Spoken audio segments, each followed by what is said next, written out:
suite du journal, Hélène Zelani, ce lundi est une journée doublement historique pour les Israéliens. Oui, le pays célèbre ses 70 ans et l'ambassade américaine déménage à Jérusalem, précisément dans l'ancien consulat, une façon de reconnaître officiellement que la ville est la capitale d'Israël. Les Palestiniens de Gaza ont prévu une marche vers la frontière, alors qu'à Jérusalem, les Israéliens se préparent à une grande fête. Dès hier, ils étaient d'ailleurs des milliers à crier leur joie et leur fierté. Reportage de l'envoyé spécial d'Europe 1, Ariane Lavrieux. Sur l'esplanade des mosquées, au moment où les fidèles musulmans sortent de la prière, des groupes de juifs israéliens entrent et chantent des versets de la Bible. Au milieu, un cordon de policiers les sépare. Nous sommes prêts à sacrifier notre sang et notre âme, lancent les Palestiniens.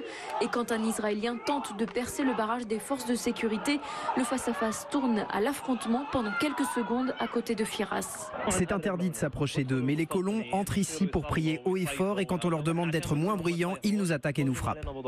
Jusqu'à la tombée de la nuit, des centaines de milliers d'ultranationalistes ont défilé dans la vieille ville en agitant des drapeaux israéliens. Harry vient d'une colonie aussi pour fêter le déménagement de l'ambassade américaine. Ici, il y a eu des dizaines de terroristes qui ont poignardé des gens, donc les tensions ne sont pas apparues avec l'ambassade. Les Arabes vont devoir faire avec la réalité. Jérusalem est la capitale éternelle d'Israël et Trump ne fait que dire cette vérité. Des centaines de policiers supplémentaires ont été déployés aujourd'hui en prévision des manifestations annoncées aux abords de l'ambassade. À Jérusalem, Ariane Lavrieux, Europe 1.